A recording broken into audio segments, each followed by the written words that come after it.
Y finalmente la justicia absolvió al ex comandante de Carabineros Claudio Crespo en el emblemático caso de Gustavo Gatica, hoy diputado electo de nuestro país y que quedó ciego producto de un disparo en medio del estallido social en el año 2019.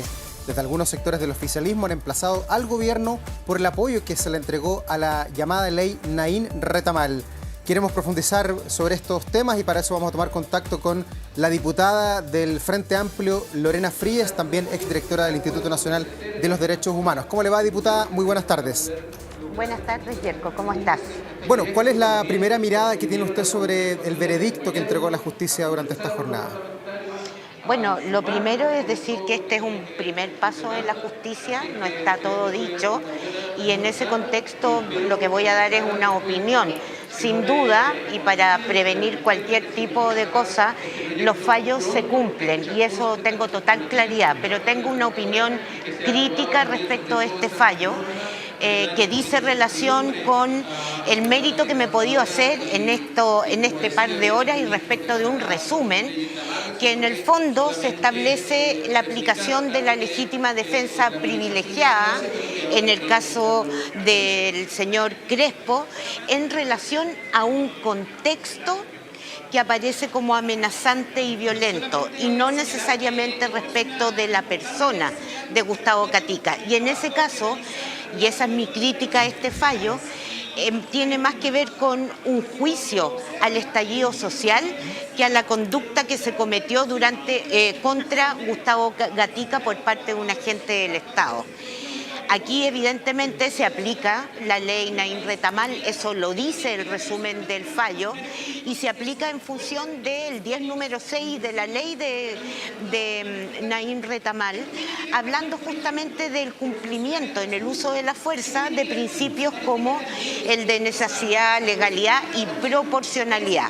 Y habría sido proporcional la aplicación del disparo en el fondo del arma antidisturbio por un contexto violento. Y eso es lo que a mí me parece que no se justifica en este caso, dadas las lesiones graves y gravísimas que sufrieron él y otras personas a lo largo de todo el país. Ya, pero ¿por qué no hubo, a su juicio, Lorena, legítima defensa si la justicia acreditó también durante esta jornada que Gustavo Gatica estaba en el lugar de los hechos lanzando piedras y que Carabineros se defendió frente a esta turba que los atacó, donde incluso un compañero de Claudio Crespo recibió una bomba Molotov pocos minutos antes de que se produzca este incidente?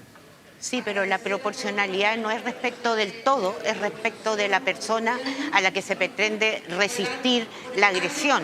Entonces no me diga usted... ¿Y qué le quedaba a Carabineros entonces?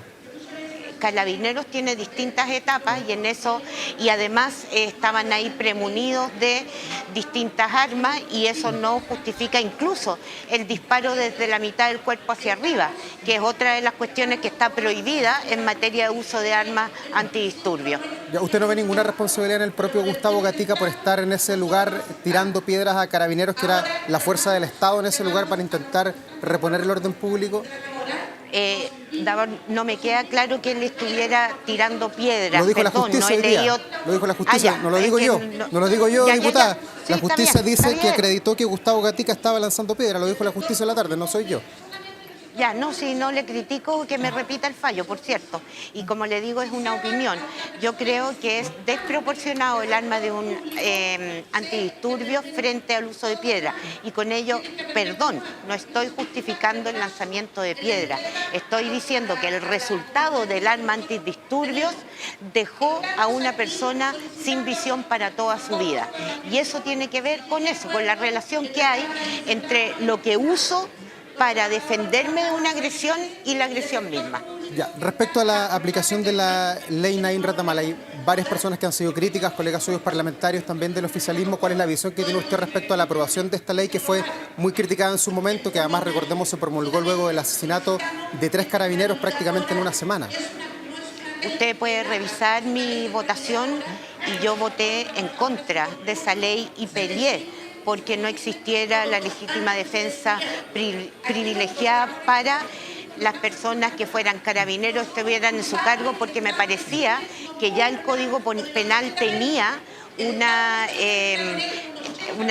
una norma que era equivalente y que no era necesario. Y estas señales lo único que hacían era ampliar el marco del uso de la fuerza, y cuando se amplía el marco de uso de la fuerza, evidentemente no necesariamente hay resultados que sean justos ni para Carabineros y eventualmente tampoco para los que sean objeto, por ejemplo, de abusos de uso de la fuerza. Ya, ¿se equivocó el gobierno entonces en promulgarla hace un par de años ya? ¿Sabe qué?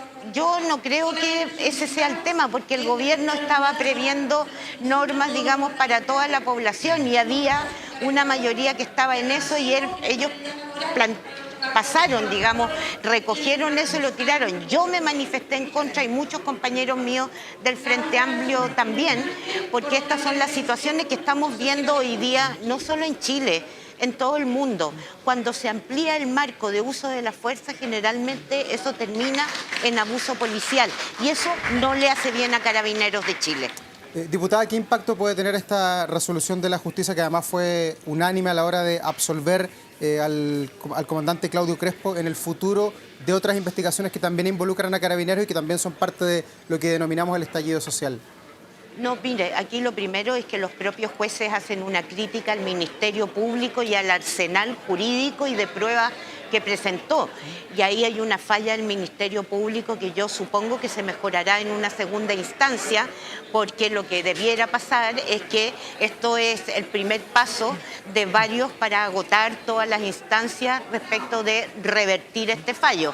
Entonces, claro, si quedara así, sería un precedente complejo, pero todavía queda camino por andar.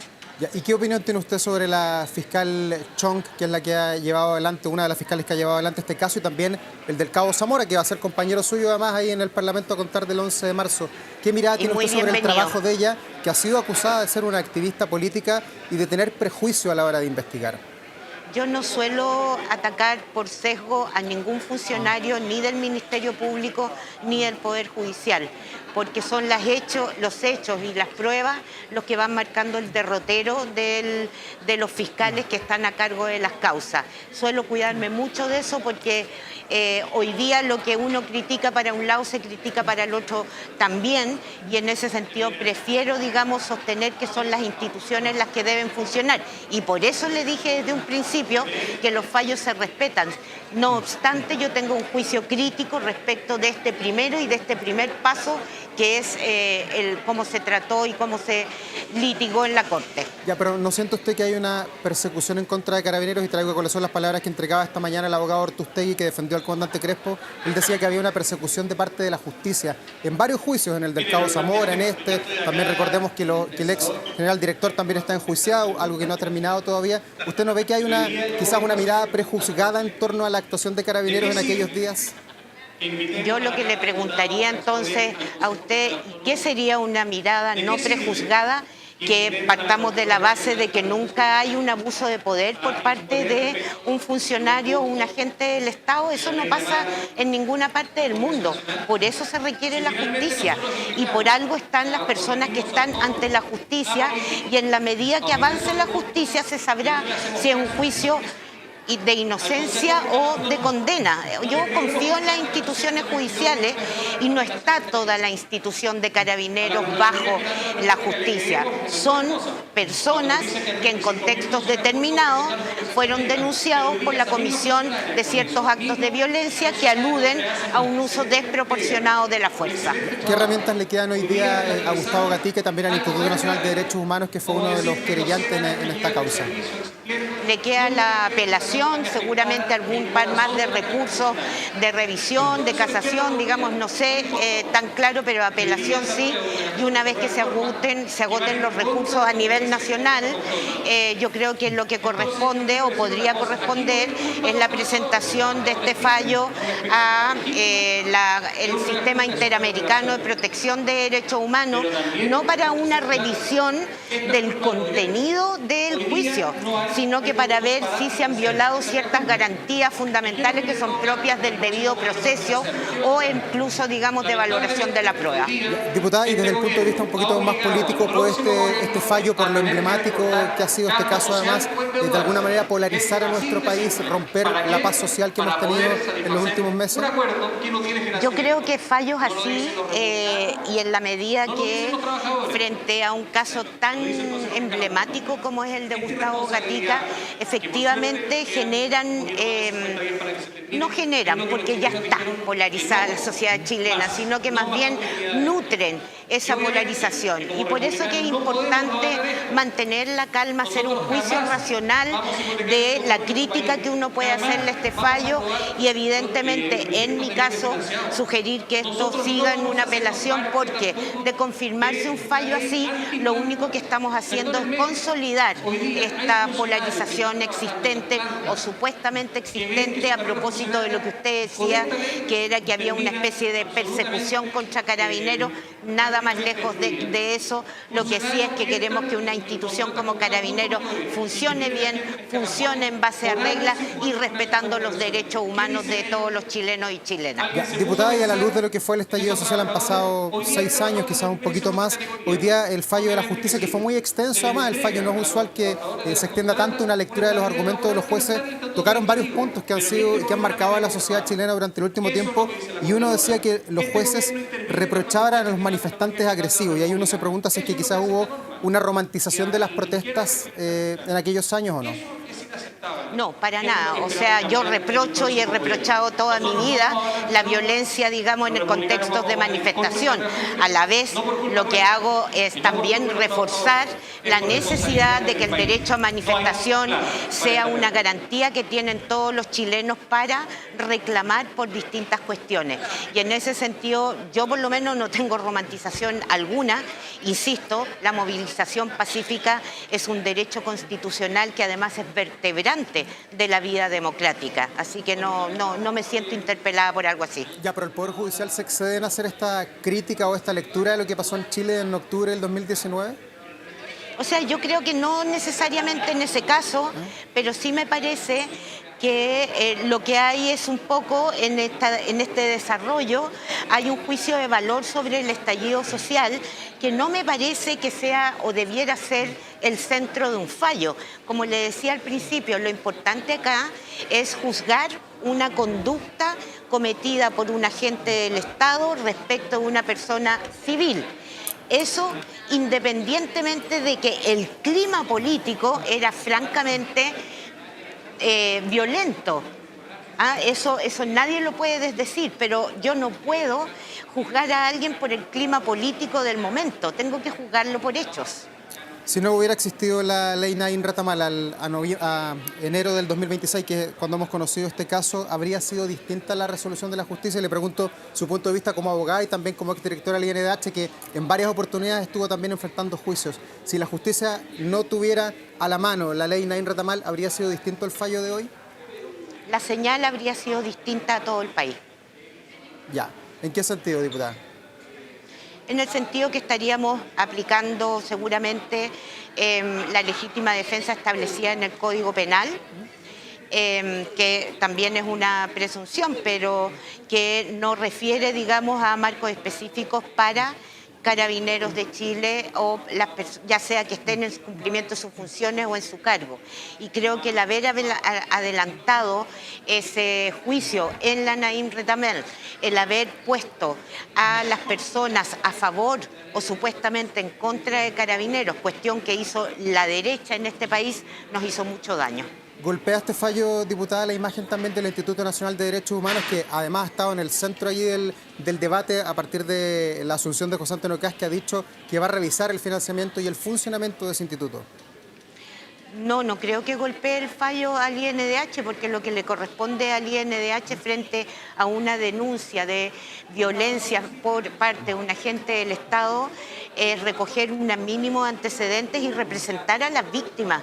Y en ese sentido hizo lo que tenía que hacer. Otra cosa es cómo falle la justicia. Entonces no creo.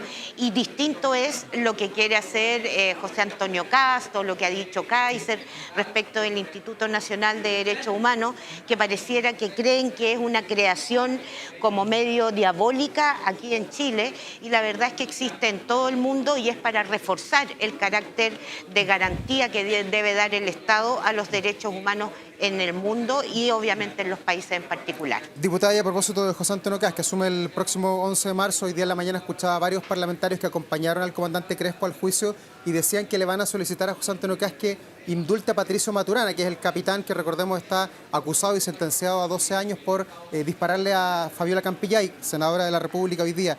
¿Usted cree que eso puede prosperar, que este fallo pueda allanar el camino a un eventual indulto al capitán Maturana? Yo creo que son cosas independientes, aquí está actuando la justicia, usted me está hablando de indulto a otra persona, sabemos que esa es una facultad es un caso emblemático también, por eso le pregunto. Sí.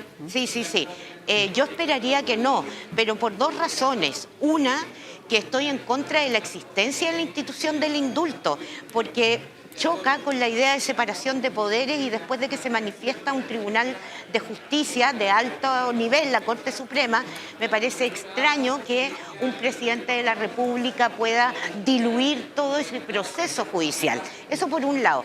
Y por segundo lugar, cuando se trata de violaciones a los derechos humanos no cabe el indulto, ya sean sistemáticas o no, no cabe el indulto. Entonces me parecería una mala señal que contribuye a la polarización que en materia de seguridad ha puesto la derecha en Chile.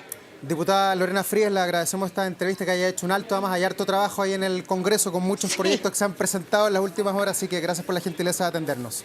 Gracias a usted y me sacó el jugo. Ya, que chao. le vaya bien. Chao, chao, buenas tardes.